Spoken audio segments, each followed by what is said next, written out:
بسم اللہ الرحمن الرحیم۔ 1,00,000 دفعہ روزانہ ہمارا دل دھڑکتا ہے، 1,00,000 دفعہ، بغیر کسی پمپ کے، بغیر کسی ایکسٹرنل فیول کے، 1,00,000 دفعہ، 1,00,000 دفعہ۔ اچھا، اور 1,00,000 دفعہ دھڑکنے کے بعد وہ 10,000 لیٹر خون پمپ کرتا ہے ہماری نسوں میں، ہر بندے کے۔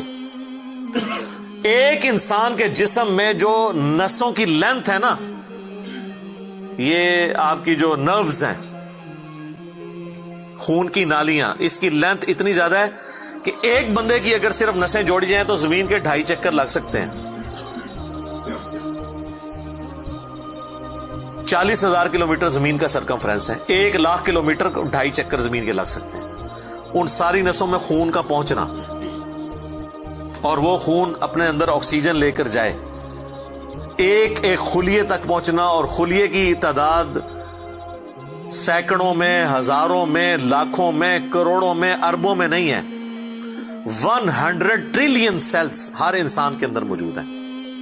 1 ٹریلین 1000 ارب کے برابر ہے، 1000 بلین کے برابر، اور 1 ارب میں نے آپ کو بتا دیا کتنا بڑا ہے۔ تو 100,000 ارب ہر بندے کے جسم میں خلیے ہیں۔ تو سائنٹسٹ کہتے ہیں یہ تو آپ صاف کر ہی نہیں سکتے، آپ کو بس مختصر بتا دیتے ہیں کہ انگلینڈ جیسے 30 ملک ہوں اور ان 30 ملکوں میں صرف درخت ہی اگے ہوئے ہوں، اور ان درختوں کے جتنے پتے ہوں گے نا اتنے ایک جسم میں خلیے ہیں۔ اور خلیے یہ نہ سمجھے کہ وہ ایسی کوئی چیز ہے، ایک خلیے کے اندر اتنے سسٹم ہے کہ نیو یارک سٹی جتنی جگہ چاہیے، اگر ہم ایک خلیہ ہمیں بنانا پڑ جائے، جو کچھ اس کے اندر سسٹمز موجود ہیں، سوچ نہیں سکتا۔ بس انسان پھر یہی کہہ سکتا ہے اللہ اکبر کبیرہ والحمد للہ کثیرہ وسبحان اللہ بکرۃ واصیلا۔ ابھی ایسٹرونومی کی فیلڈ میں جائیں تو بندہ پاگل ہو جاتا ہے۔ آج تو ہمیں ٹیلیسکوپ کے ذریعے کیا کچھ پتا چل چکا ہے۔ ناسا کی رپورٹس تو آئے دن ڈسپلے ہوتی رہتی ہیں، اس پہ میری ویڈیوز بھی آتی رہتی ہیں۔ اس وقت ناسا نے جو ڈسکوری کی ہے نا، اس کے تحت 250 بلین گلیکسیز ہیں اس کائنات کے اندر، 250 ارب، اور ارب میں نے آپ کو بتا دیا کتنا بڑا فگر ہے۔ ہر گلیکسی میں 300 ارب سے زیادہ سورج ہیں، ان میں سے ایک سورج یہ ہے۔ اس طرح کے 300 ارب سورج صرف ہماری گلیکسی ملکی وے میں ہے، اور یہ ایک گلیکسی ہے، اور اس طرح کی 250 ارب گلیکسیز اور ہیں۔ اور یہ سائنٹسٹ کہتے ہیں کہ اتنا بڑا فگر ہے کہ دنیا میں جتنے سمندر ہیں ان کے کنارے پر ریت کے ذروں کی تعداد ہے نا، اس سے زیادہ سٹارز اور پلانٹس اس کائنات کے اندر ہے، تو کوئی کیلکولیٹ ہی نہیں کر سکتا۔ اور یہ وہ چیز ہے جو انہوں نے کیلکولیٹ کی ہے۔ لوگ کہتے ہیں انہوں نے گنے کیسے ہوں گے، وہ ایک تھوڑا سا ایریا کنسیڈر کرتے ہیں، اس کے بعد اوور آل لے کے اسے ملٹیپلائی کر دیتے ہیں۔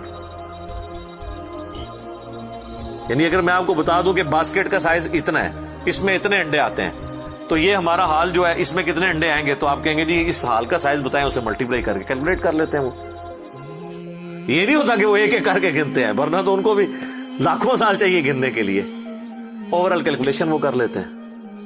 تو یہ ایک الگ سے ٹاپک ہے بہت بڑا۔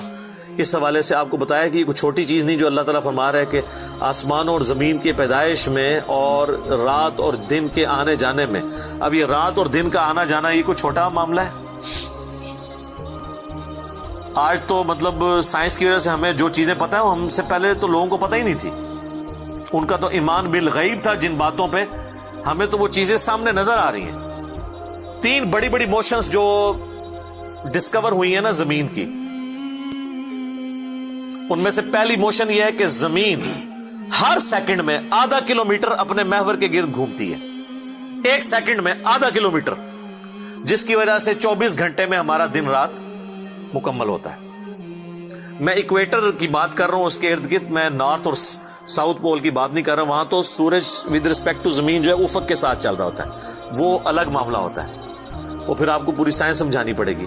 ایک عام ڈسکشن میں بات کر رہا ہوں۔ دوسری موشن ہے زمین کی 1 سیکنڈ کے اندر، یہ تو ہوگی نا ½ کلومیٹر، وہ ہے 1 سیکنڈ کے اندر 30 کلومیٹر سورج کے گرد۔ اور یہ اس رفتار کو کوئی سوچ سکتا ہے؟ 1 سیکنڈ میں 30 کلومیٹر. یہ گولی کی رفتار سے 60 گنا زیادہ رفتار ہے. یہ 1 سیکنڈ میں 30 کلومیٹر. گولی 1 سیکنڈ میں آدھا کلومیٹر طے کر سکتی ہے. زمین 1 سیکنڈ کے اندر سورج کے گرد 30 کلومیٹر، جس کی وجہ سے 365 دنوں میں ہمارا سال مکمل ہوتا ہے. اور یہ دو تو پھر بھی تھوڑا بہت بندہ دماغ میں سوچ سکتا ہے. جو تیسری موشن ہے نا، وہ زمین اور پورا ہمارا یہ سولر سسٹم سمیت ہمارے سورج کے 1 سیکنڈ میں 200 کلومیٹر کی رفتار سے ایک سٹار ویگا ہے اس کی طرف پچھلے 15 ارب سال سے ٹریول کر رہے ہیں. ذرا آپ لینتھ دیکھ لیں.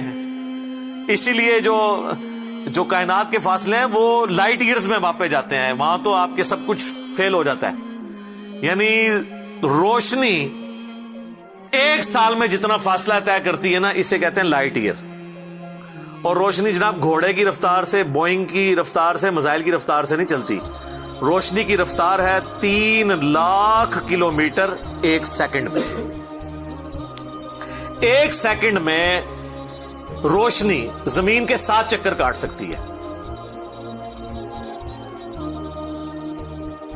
3 لاکھ کلومیٹر یا 1,86,000 میل، کیونکہ زمین کا سرکمفرنس 40,000 کلومیٹر ہے. تو 7 چکر کاٹے زمین کے 1 سیکنڈ میں روشنی. 1 سیکنڈ میں 7 چکر زمین پوری کے کاٹ لے اور یہ سال تک ٹریول کرتی رہے تو وہ 1 لائٹ ایئر ہے. تو 1 لائٹ ایئر جو ہے وہ کیلکولیشن کرتے ہوئے کیلکولیٹر فیل ہو جاتا ہے. یہ تو اللہ ہی اللہ ہے. آپ مجھے بتائیں، جس اللہ کا تعارف یہ ہے تو بابے کدھر آ جائے بیچ میں؟ بابوں کو تو یہ جب ہم باتیں بتائیں نا تو وہ ہماری ویڈیوز دیکھ کے بیان بھی نہیں کر سکتے. تو کہتے ہیں جی وہ بابے کہتے ہیں منو غصہ ہے، میں آسمان زمین تے سٹ دیا. نہ تو آسمان دے سائز دا پتا نہ زمین دا. کہانیاں تو بنا پھر پتہ ہی کسی چیز کا نہیں.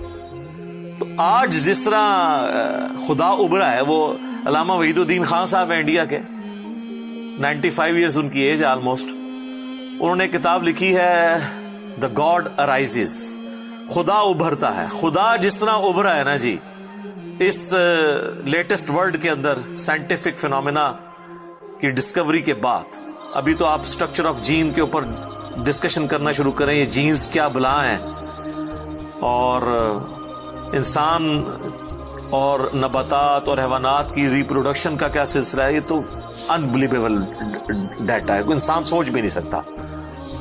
اور یہ اتنا مینیجیبل ہے کہ سائنٹسٹ ہمیں کہتے ہیں کہ یہ ساری کی ساری چیزیں اتنی فائن ٹیون ہے کہ اگر ایک بال پوائنٹ اپنی نوک پہ کھڑا کیا جائے تو کھڑے نہیں ہو سکتا.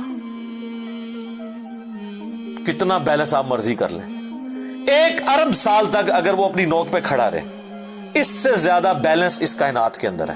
اور وہ ذرا سا بھی ڈسٹرب ہو جائے تو یہ کائنات تباہ ہو جائے. یہ تو بہت کچھ اس میں بیان کیا جا سکتا ہے، لیکن میں اس کو سکپ کرتا ہوں. باقی اللہ سے ہم امید کرتے ہیں کہ یہ اللہ کرے. پچھلا قرآن تو ہمارا 344 لیکچرز میں مکمل ہوا تھا 9 سالوں کے اندر. تو اس دفعہ تو لگ رہا ہے شاید یہ کوئی 400 لیکچرز بن جائیں یا 450.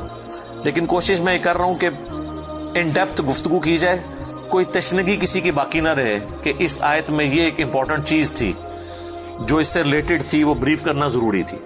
باقی تو قرآن کی تفاسیر پچھلے 1400 سال میں سینکڑوں لکھی گئیں، ہمارے بعد بھی لوگ بیان کریں گے. یہ کتاب کبھی پرانی نہیں ہوگی. ہر آنے والا دور قرآن حکیم کی نئی نئی چیزیں لوگوں کے سامنے آشکار کر رہے ہیں. یہ تو ایک نہ ختم ہونے والا معاملہ ہے. یہ اللہ کی کتاب ہے، کوئی انسان کی لکھی ہوئی کتاب نہیں ہے. اور یہ یاد رکھیے گا، الہامی کتابیں کبھی پرانی نہیں ہوتی کیونکہ یہ ہیومن انسٹنکٹ سے ڈیل کرتی ہیں. باقی آپ کوئی بھی کتابیں دیکھیں، کچھ عرصے بعد نئی تھیوری آ جائے گی، نئی ڈسکوریز آ جائیں گی، وہ چیزیں نئی جو ہے وہ انوینشنز آ جاتی ہیں، پرانی ایبسلیٹ ہو جاتی ہیں. آپ دیکھ لیں، ہم نے تو اپنی زندگی میں کئی چیزیں ایبسلیٹ ہوتے دیکھی ہیں. یہ جو لینڈ لائن فون ہے، پورے محلے میں ایک فون ہوتا تھا. آج آپ کو پورے شہر میں بھی ایک فون نہیں نظر آئے گا موبائل فون کے بعد.